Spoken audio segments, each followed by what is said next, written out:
Thank you very much, everybody. So this is a big, big day, a beautiful day, potentially one of the great days ever in civilization.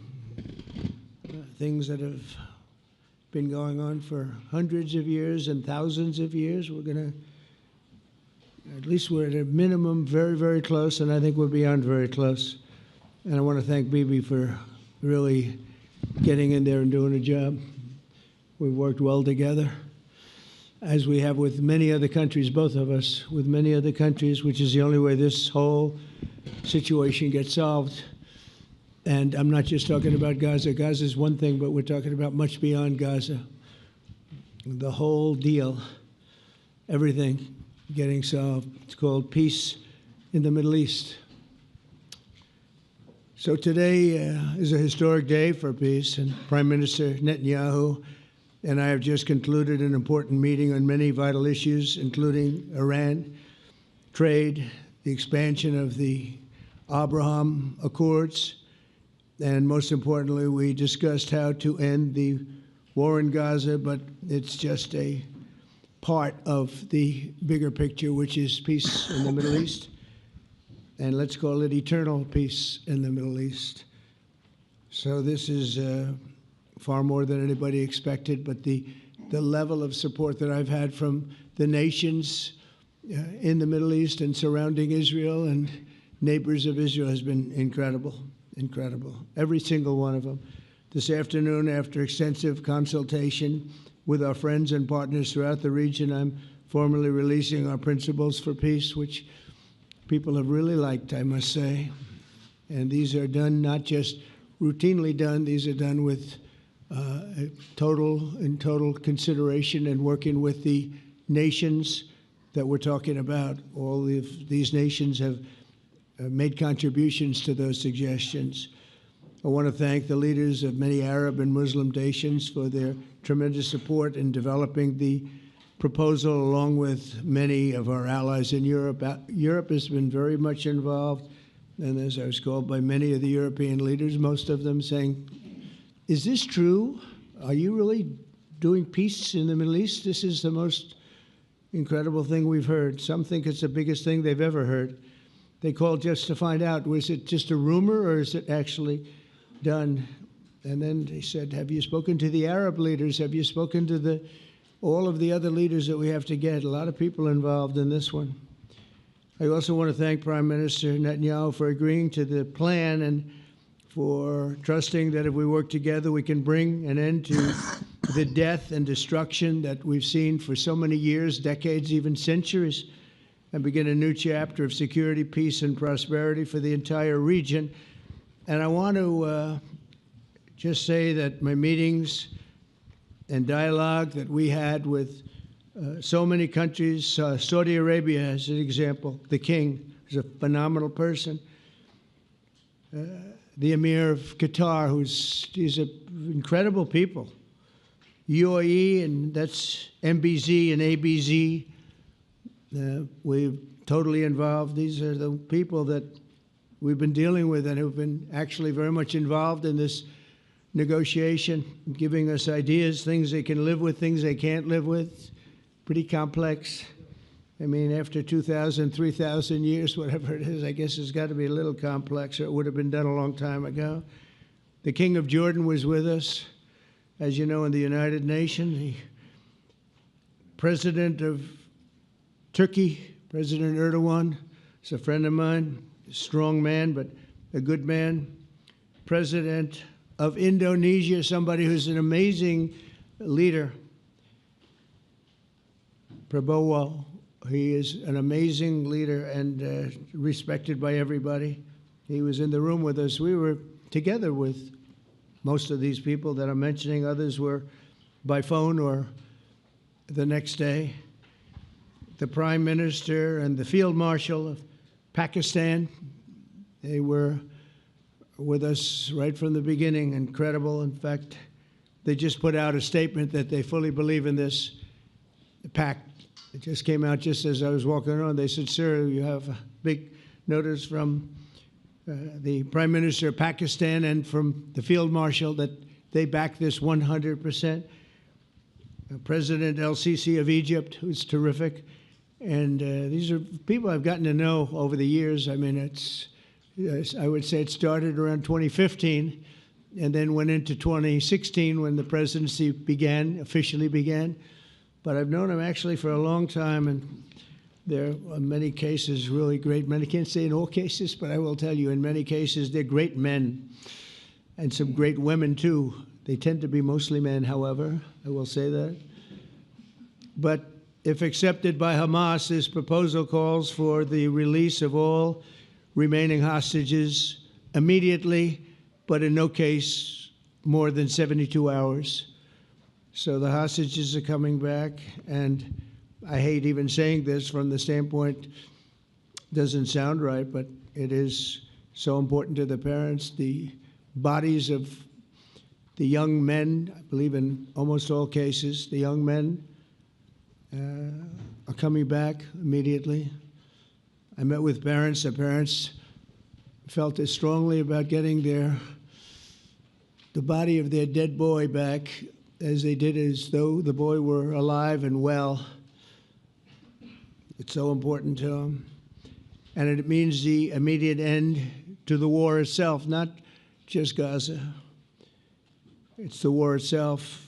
Under the plan, Arab and Muslim countries have committed, and in writing in many cases, but I actually would take their word for it. The people I mentioned, I'd take their word for it, to demilitarize Gaza, and that's quickly. Decommission the military capabilities of Hamas and all other terror organizations. Do that immediately. And we're relying on the countries that I named and others to deal with Hamas. And I'm hearing that Hamas wants to get this done too, and that's a good thing. And destroy all terror infrastructure, including the tunnels, weapons of production facilities. They have a lot of production facilities that we're destroying.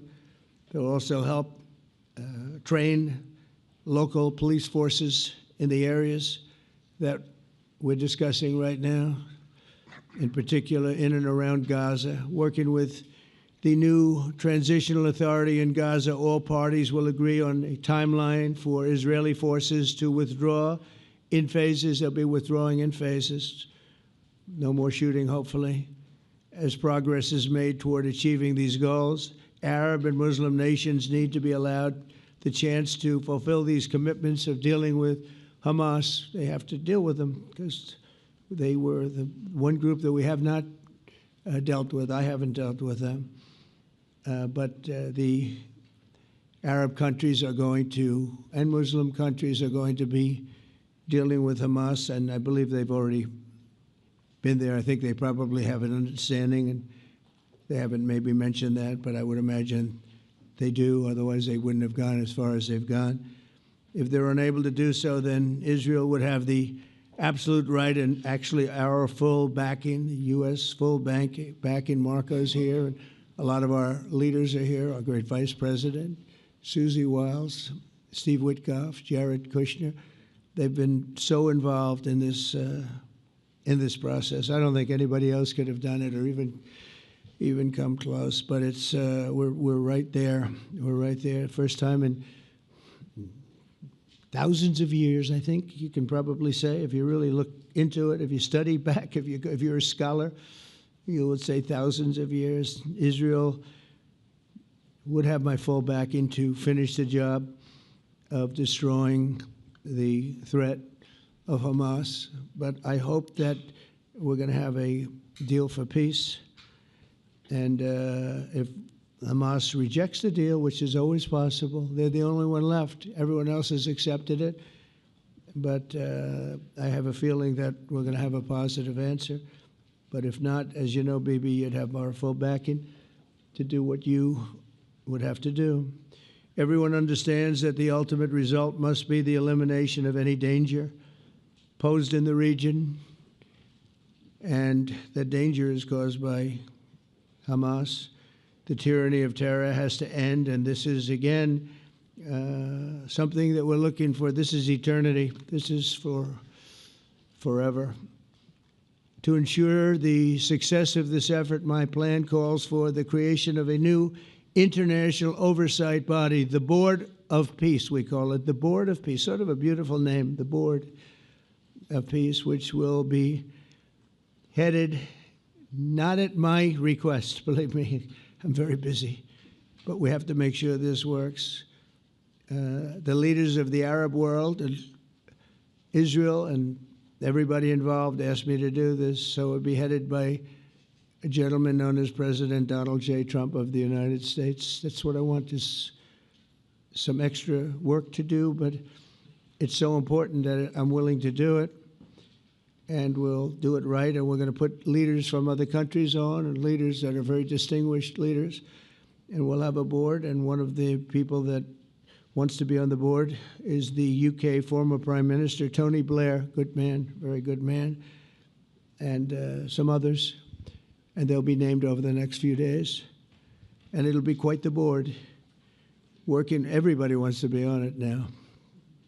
I don't know if that had anything to do. They named me and everybody else wanted to be on it. I guess they figure, well, he's a soft touch. He'll be easy to deal with. Working with the World Bank and others, it will be responsible for recruiting and training a new government that will be made up of Palestinians along with highly qualified experts from all around the world. Hamas and other terrorist factions will play no role in the board, but they'll play no role in the governance of Gaza at all, directly or indirectly. As you know, thousands of Hamas leaders have been killed and soldiers have been killed. And we can never forget October 7th, but thousands have paid the price for that. And now it's time to get our hostages back and get back to trying to build something that's really great and very important. In our meeting today, Prime Minister Netanyahu was very clear about his opposition to a Palestinian state. And he continuously mentions October 7th, and I understand that. Most people do. And I understand and respect his position on many things, but what he's doing today is so good for Israel. I noticed that they have large crowds gathering in Israel all the time, and they have my name up. They like me for whatever reason, maybe I don't know, but they do like me. But they say two things: please get the hostages back, and please end the war. They've had it. It's had it. So I think it's a very popular thing you do, because he's a warrior. He doesn't know about getting back to a normal way of life, but he is a warrior, and Israel's lucky to have him. But now the people want to get back to peace. They want to get back to normalization in a true sense. Several countries have foolishly recognized the Palestinian state. As you know, some of our European friends, allies, good people, but they're really, I think, doing that because they're very tired of what's going on for so many decades. They've been presidents and prime ministers for years, and during this time, having to do with the Middle East, all they're doing is talking about the same thing over and over. They want to see it get back. And nobody wants that more than me, or I believe Bibi too. But the people of Israel want it. They really want it. They want the hostages back. That includes the probably 32 bodies that we're talking about, 20 people that are living, 32 or so people that are dead, and they want to have peace. So let us not forget how we got here. Hamas was elected by the Palestinian people. Israel withdrew from Gaza thinking they would live in peace. Remember that a long time ago? They withdrew. They said, you take it. This is our contribution to peace. But that didn't work out. That didn't work out. It was the opposite of peace. They pulled away. They let them have it. And I never forgot that, because I said, that doesn't sound like a good deal to me. As a real estate person, I mean, they gave up the ocean, right? Ron, they gave up the ocean. They said, who would do this deal? And it still didn't work out. They were very generous, actually.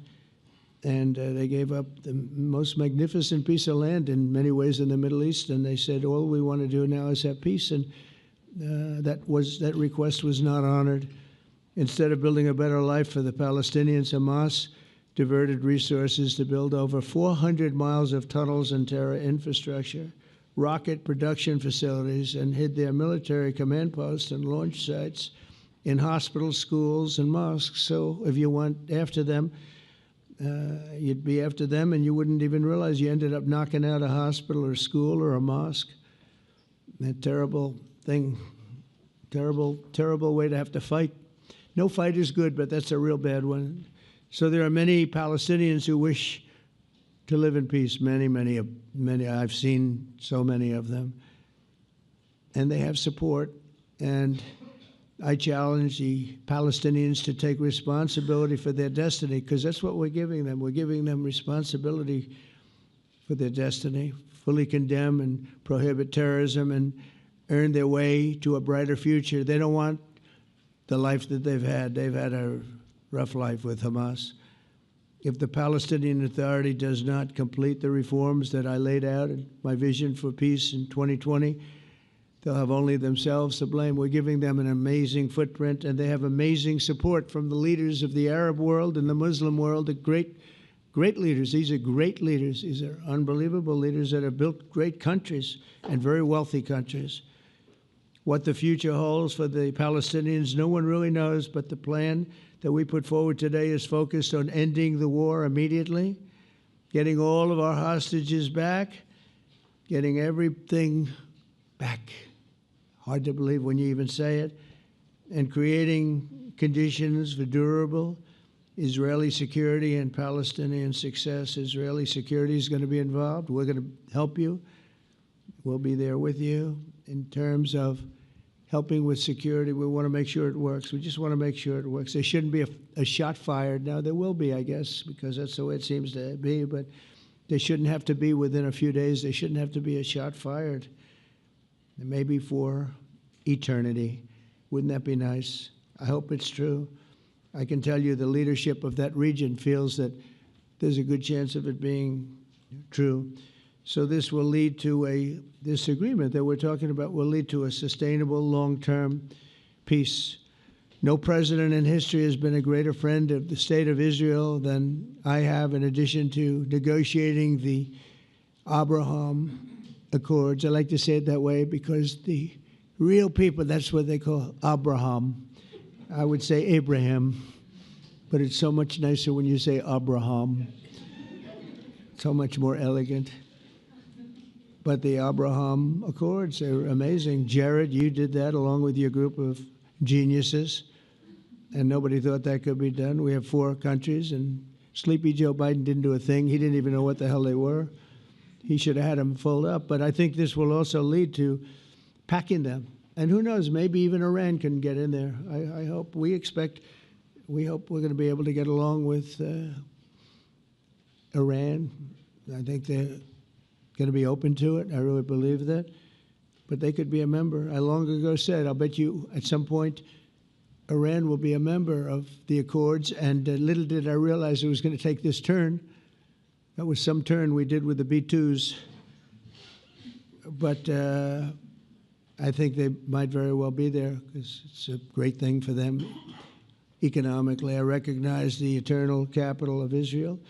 I opened the American embassy in Jerusalem. That was something that everyone said would never be done, could never be done. Virtually every president for many, many years, for decades, would campaign on making Jerusalem the capital of Israel. They campaigned on it over and over. Is that right, Steve? Is that right? Everyone, and when they got to it, and I understand why now, because it was so. When I got to office, I campaigned on it too. I said, we're going to make it. And then I'd get calls from the leaders of various countries saying, please don't do it. Please don't do it. It'll end the whole world. Please don't do it. And finally, I just didn't say anything, and I did it. People were calling me before I did it because they heard I was going to do it. And leaders of countries were calling me. And I think it was on a Thursday that I did it. And they'd call me Monday, Tuesday, Wednesday, 3-4 times a day, and I said, tell them I'll call them back on Friday. And I announced it on Thursday, and I called them back, the biggest people in the world, and they said, you've done it. I said, done what? You've made the capital of Israel, Jerusalem, and we wanted to talk yet. I wish you called me a little sooner. Maybe I could have done something about So that was a lot easier than getting into an argument, because I knew what they were calling about. And you know what? It turned out to be amazing. Everybody thought it was going to lead to the end of the world, right? The end of the world, Ron, that's what they said. It didn't lead to anything. It just led to something that I promised, and something that was very, very popular for Jewish people and a lot of other people, too. I recognize Israeli sovereignty over the Golan Heights, and I cut taxpayer funding to the corrupt United Nations Relief and Works Agency. And United Nations was interesting because, as you know, a few days ago they introduced me. Ladies and gentlemen, the President of the United States. I'm looking at my teleprompter, and the thing was dead, stone cold, dead. The thing's up here. I have a long, beautiful speech to make. I'm back 30 feet back, and I'm saying, they're introducing me. There's nothing on my teleprompter. So, but I made a speech. I actually got good marks. You think Biden could have done that? I don't think so. I don't think he could have done that. I don't think too many people could have done it. But actually, it was actually more of a speech from my heart, if you want to know the truth. I think it was maybe better in certain ways because it was from the heart. It has to be from the heart. Otherwise, you're in big trouble. But I cut taxpayer funding for that very corrupt United Nations Relief and Works Agency, and nobody thought that would be done, and withdrew from the horrible Iran nuclear deal that was imposed upon Israel by Barack Hussein Obama and Biden. And I don't think Biden knew anything about it, though. I don't think he knows anything about it now, actually, if you ask him. He'd say, what is that? And we obliterated Iran's nuclear enrichment capacity, making it impossible for them to have a nuclear weapon, which they would have had probably in about 2 months from that. But I've never asked Israel to compromise its security, but we had big, strong talk. Nobody's been better to Israel. No president's been better to Israel than Donald Trump. But we had a long, strong talk, Bibi and I, and he understands it's time. It's time. History has shown, and the people of Israel want it.